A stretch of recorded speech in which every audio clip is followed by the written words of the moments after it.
ആരാകും അടുത്ത പ്രധാനമന്ത്രി? ഈ സീറ്റ് നിലയുമായി നരേന്ദ്രമോദി ഭരിക്കുമോ? നരേന്ദ്രമോദിയെ സംബന്ധിച്ച് സ്വന്തം പാർട്ടിക്ക് ഭൂരിപക്ഷമില്ല. അത് ഇപ്പോഴത്തെ നിലയിൽ BJP ഒറ്റയ്ക്ക് ഭൂരിപക്ഷമില്ല.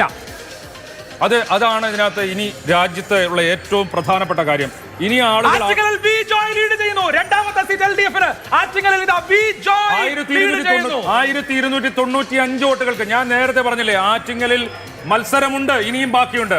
വടകര പോയി, തൃശ്ശൂര് പോയി, ബാക്കിയുള്ള UDF ലീഡ് ചെയ്യുന്ന പല മണ്ഡലങ്ങളിലും ഇനി മത്സരമില്ല. പക്ഷേ ആറ്റിങ്ങലിൽ ഇനിയും മത്സരം ബാക്കിയുണ്ട്. തിരുവനന്തപുരത്തും ഇനി ബാക്കി ശേഷിക്കുന്ന 3 മണ്ഡലം വരെ ആലത്തൂരും ലീഡ് കൂടുന്നുണ്ട്.